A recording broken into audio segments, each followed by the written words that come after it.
Percy's porridge. Donald and Douglas were rushed off their wheels. The Fat Controller came to see them. "I know you don't mind hard work," he said, "but you can't be everywhere at once. You need some help on the branch lines." The Scottish twins were grateful. "I have a plan," the Fat Controller told them. He went to see a friend who lived in Gloucestershire and explained the problem. The friend took him to meet Wilbert, a smart blue saddle tank engine with 6 wheels. "Your owner says you can come and help me for a while," the Fat Controller told Wilbert. "Would you like that?"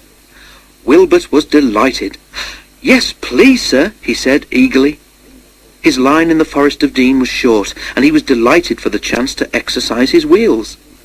"If you are as good as I think you will be," the Fat Controller went on, "I know where I can get another engine like you, and then you'll be able to go back home." Percy was excited when he heard the news. "Another saddle tank, sir," he said. "Is he like me, sir?" The Fat Controller laughed. "He's bigger and stronger than you, Percy," he said. "Besides, you can manage your trucks. I want him to help Duck, so I'm afraid you may not even meet him." During the week before Wilbert came, it was cold and wet. The engines thought it would never stop raining. None of them wanted to go out, but passengers and trucks were waiting. "Just the sort of weather when you need porridge for breakfast," laughed Percy's driver. "What's porridge?" asked Percy. "It's difficult to describe," admitted the fireman. "You boil oatmeal and water, which makes a sort of sticky soup," finished the driver. "Then you add milk and sugar. Delicious." At the station by the river, sacks were being stacked on the platform. The men who had filled them had worked fast, and they had not tied the sacks properly. As the porter lifted the last sack, the signal arm dropped with a clang. "Better hurry, here's Percy," the porter said, and he swung the heavy sack onto the pile, knocking the top one over. Several sacks toppled onto the railway line and split open. The oatmeal inside the sacks burst out, covering everything. The pouring rain quickly turned it into a sort of sticky soup. At that moment, Percy appeared. Percy wasn't going fast, but he couldn't prevent himself from ploughing into the porridge which now covered the rails. "Ugh!" he exclaimed and stopped. Porridge dripped from Percy's wheels, rods and frames. He felt awful, wet, sticky and cold. His driver and fireman got down to inspect the mess. "Oh dear," remarked the driver. "Well, Percy, you found out about porridge the hard way, haven't you? The thing is, you're supposed to eat it, not paddle in it." Percy didn't think it was funny. The Fat Controller wasn't amused either. He telephoned to the junction where they were just in time to stop Wilbert on his way to Duck's branch line. He came along Thomas's line instead and soon reached the shed at the top station. Percy cheered up at once. "I wanted to meet you," he said, "but I didn't think it would be this way. Porridge is all right for breakfast, my driver says, but it makes a mess of an engine who isn't expecting it." Cab over wheels. "You're lucky to have a long line," Wilbert told Thomas and Toby. "Mine is only 1.5 miles long, with a station at Norchard and another at Lydney. The scenery is super, though, and my driver says it's better up the valley. Our volunteers are going to open that bit, too. They work hard, but it takes a long time." One of Wilbert's first jobs was at the lead mine. "Don't pass the danger notice," Thomas warned. "I fell down a mine once." Wilbert smiled.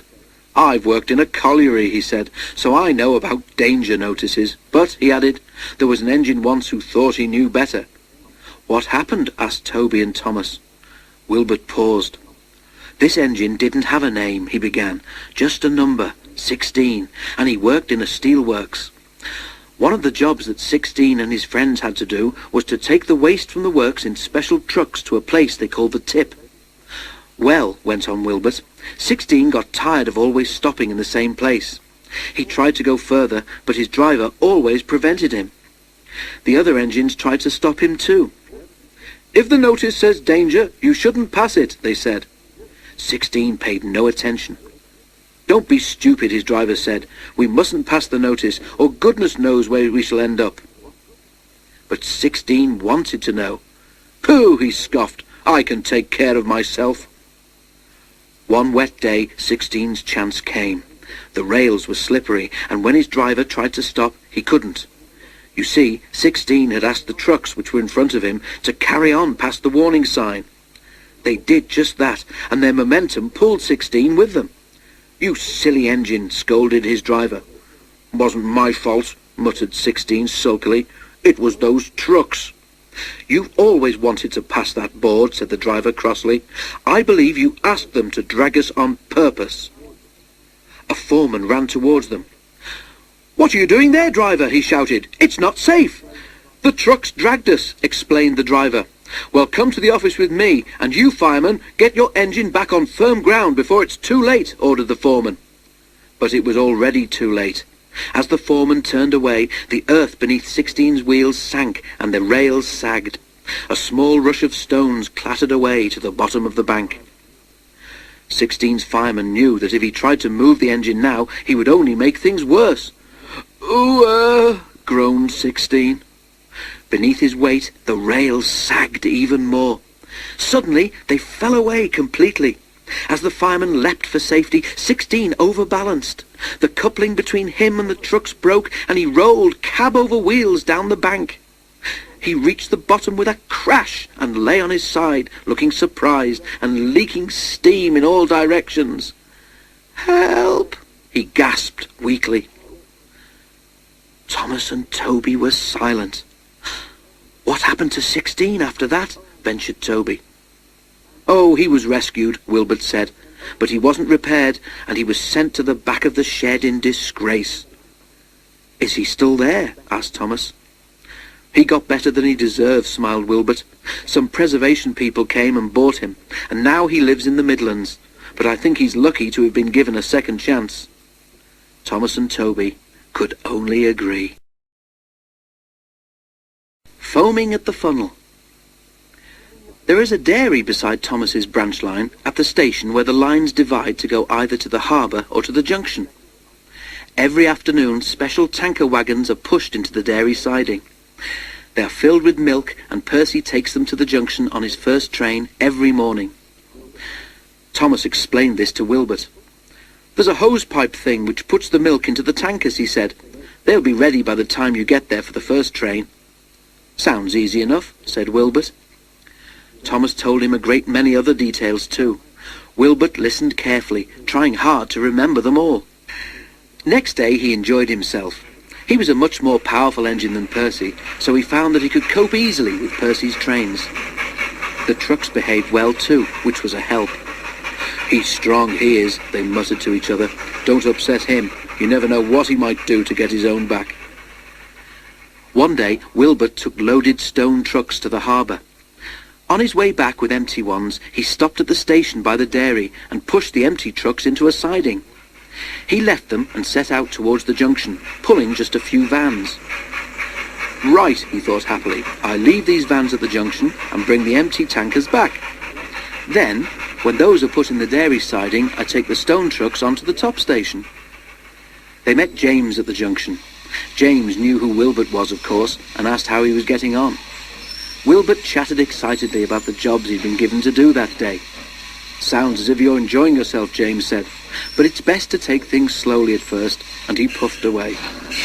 Wilbert continued his journey and reached the dairy station easily, but his fireman was worried about water.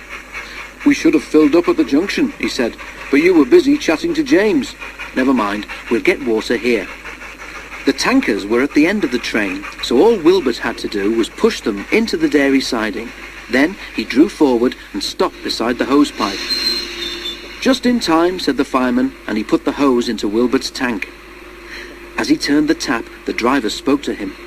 The fireman went to reply, but when he returned, he found that Wilbert had stopped at the wrong hose pipe. His tank was full, but not with water, with milk. "You'll be foaming at the funnel if any of this gets in the boiler," gasped the driver. Quickly they put out Wilbert's fire, and the fireman telephoned for help. Thomas came as soon as he could and pulled Wilbert back to the top station.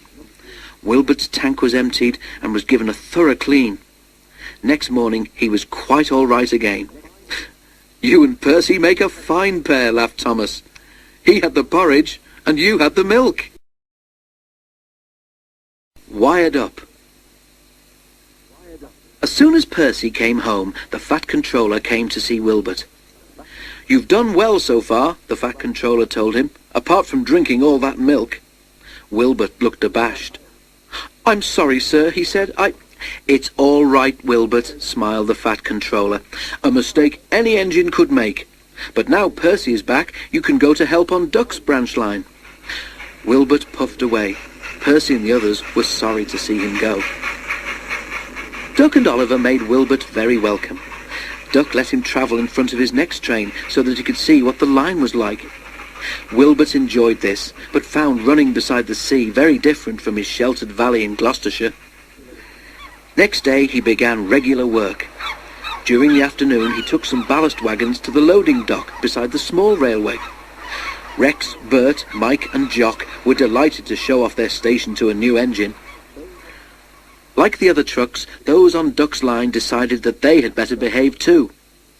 Donald and Douglas had kept them all in order, but Wilbert made sure they didn't forget what the twins had taught them. One day, Wilbert was at the ballast loader. As he tried to pull some full trucks away, there was a loud crack, and he shot suddenly backwards. The fireman got down to look. "The coupling gear on the wagon has pulled away," he said. "Now what?" Beside them, watching with interest, was Bert. "I pulled a train which was glued together once, when one of my couplings broke," he said. "We need more than glue here," said Wilbert's driver. Then he noticed a coil of signal wire lying beside the line. "Could we do anything with that?" he asked. "You'd never move the train with wire," objected the fireman. "But what about just one truck?" suggested Wilbert. "I bet I could pull one truck with wire."